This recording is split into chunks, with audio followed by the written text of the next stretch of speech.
If you've been following along, then you know we've been talking about these 5 wonderful bikes behind me over the last week or so. And today we're back with one last video, which the 3 of us are just gonna chat about what do we like in these 5 bikes, what do we not so much like, and most importantly, what are we looking for if we were gonna go to the market with $3,000 for a trail bike? What type of components, what type of geometry? So what is most important thing for you on a value trail bike? What do you wanna see?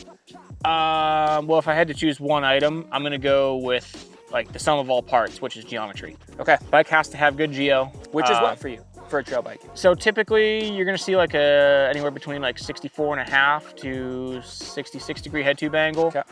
For me, I'm a medium, and so anywhere between like 450 reach to like a 475 with a relatively short chainstay. Okay. And beyond that, a decent component spec, decent wheels, tires, brakes.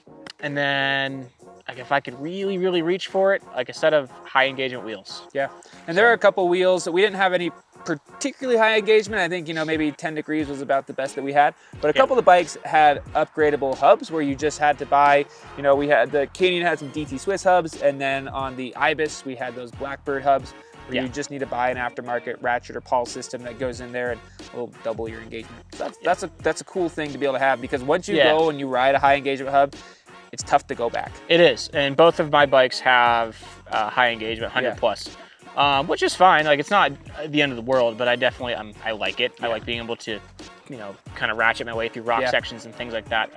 Adds the riding experience, I think. What about you, Josh? What would you choose for a trail bike? Yeah, I think for me, the most important thing, I'll echo what Ethan was saying, and it's geometry. But my taste in geometry is a little different. I like my trail bikes to be really sporty. Yes. I want to have, so I think in terms of head tube angle, I would lean towards 65 and maybe even up to 66 degrees. I personally like a slightly higher bottom bracket and shorter chainstays. It's a little squirrelier, but I feel like it makes it feel a little more poppy, a little more like a dirt jumper that you can ride on the trail. That's my preference, but I think that's the cool thing with geometry, is it's so preferentially based. I think right now trail bikes are in a good spot where there's, I mean, even again within this group of bikes, this small sample size, some decent changes between them. So that'd be my first thing. The other thing that I like on a trail bike, kind of similar to that, is fast rolling tires. You know, the guys at 99 Spokes give me crap because I'm always talking crap on ASA guys, and that's just more in regard to a lighter trail bike kind of a thing. I don't know if I'd go quite as fast rolling as something like that Canyon back there that had a Schwabi, Knobby Nick, and Wicked Will. But, you know, something like these Dissectors, or we had some, you know, like a Minion DHF and an Aggressor. I think that's a good combo, and sort of find that sweet spot between something that you can ride all day and you're not going to be exhausted on, but you can still get rowdy on the way back down. Yeah. I really like these Dissectors on this Rocky Mountain here. Yeah. I really enjoyed, I feel like they're kind of a good in-between. I'm one of those aggressive tire guys. Okay. You know, I really wouldn't mind that, because my rowdy bike style. It definitely lets you push that trail bike maybe a little bit further than you could otherwise. For my dream trail bike, I kind of wanted to do a little of everything. Yeah. You know, so I want That's an what a trail bike airspring is. fork, whether it be probably something along the line of a 35, 36 millimeter stanchion. So 1x12, good tires, of course a dropper post. I'm a tall guy, so I'm gonna need at least 170, maybe even a 200 millimeter seat post. And thankfully all these bikes that we tested had some longer travel dropper posts, but it wasn't long ago that on a value trail bike, it meant that you're gonna get, you know, 150 mils dropper on a size large, and that's just kind of, I can care less about geometry adjustments and flip chips on frames, because I'm a set it and forget it kind of guy. Okay. Besides suspension. But when it comes to your bike, is like, put the money elsewhere. Next question for you guys. We're gonna take it the opposite end. And what is something, if you're on the market for a bike, is gonna be a complete deal breaker for you? Ooh. Something that if the bike comes with it or doesn't come with it, it's not even worth your while to purchase. If I had to say, I think realistically a lack of dropper post would be probably a deal breaker for me. Took the words right out of my mouth. Yeah. Like the dropper post, it's amazing we even made it this far without them. You know, and now it's like, that mountain biking didn't just die off in the early 2000s because dropper post didn't exist. Exactly. And I think at this point now too, they're really, really affordable. Yeah. I can go get a good quality one with a cable and actuator for like 200 bucks. Yeah, sure. And I think I'll step in and say that yes, I won't ride a mountain bike without a dropper post. I joke often and say that I wouldn't mountain bike if there weren't dropper posts. But because they're relatively easy and affordable to upgrade, I don't think that'll be my cutoff. I think for me, and thankfully we don't see this really at this $3,000 level, but I think you see it at more like the 2 to 25 is tubeless ready wheels and tires. That was gonna be my next. Yeah, that's a good point. There's still a handful of bikes that are, you know, kind of a tier lower than these ones that we tested, but if you're on the market for a value bike, there's a good chance that these will come up in your search of bikes that are not able to be set up tubeless out of the box. Tires, you can get a set of tubeless tires for realistically $150, but to replace your wheel set is expensive and it's a pain. And for me, I would not purchase a value trail bike that wasn't at least have tubeless rear wheels. That's a great point. No, I agree with that. All right, I've got one more question for you guys before we get on to our final question, which is which of these 5 bikes you would walk away with. But that is if you had to choose between, you know, a dialed frame, an example we've used often is this frame right here with some real crappy components, or a maybe not as great frame, but pretty high-end components, again, for the price point. Which would you choose? I would choose the not so great frame with better components. Okay.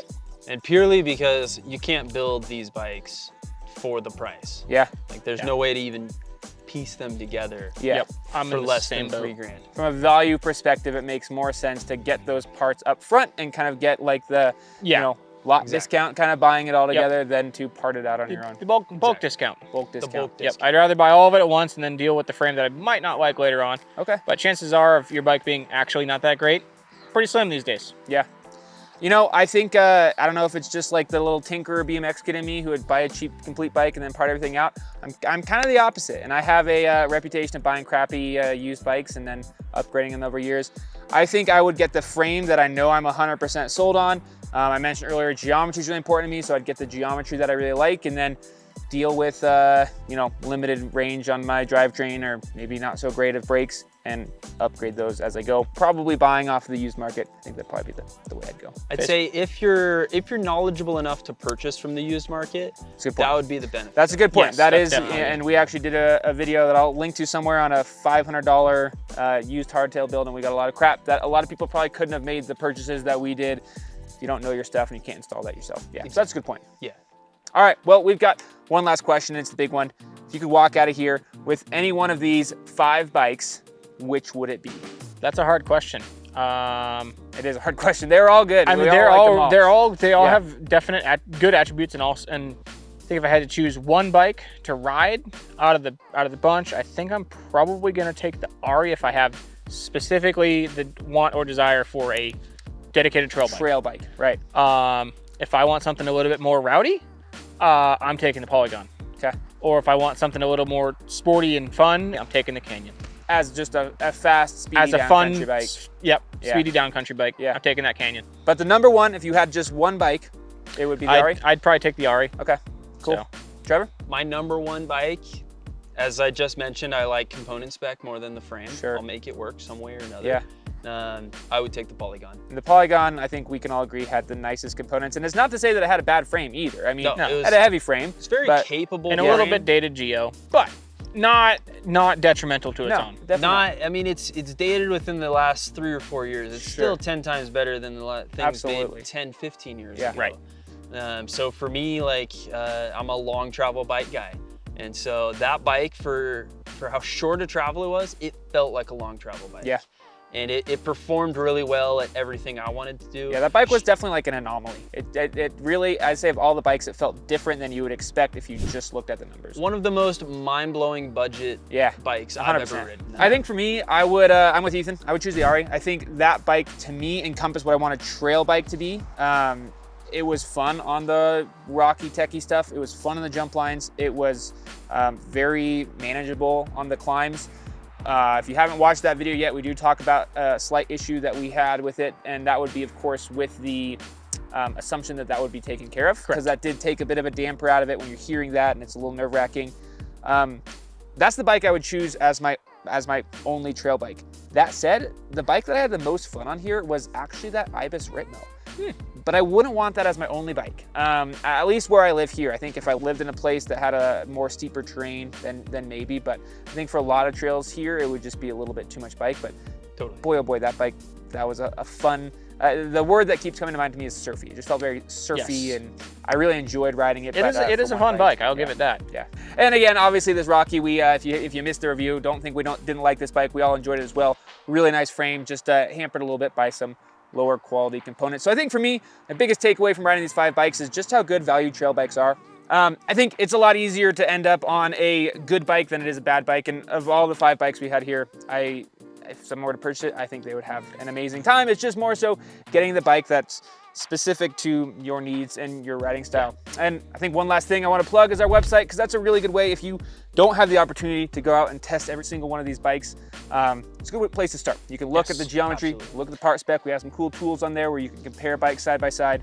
But we always do encourage getting out there, riding a bike if you can. And it's not just new bikes. 99 Spokes has a huge archive of old bikes as well too. Yeah. I use 99 Spokes when I need information on bikes that don't exist on certain manufacturers' websites. And they've gotten phased out. 26-inch bikes. Believe it or not, 99 Spokes has the details. They have the meats. All the stuff.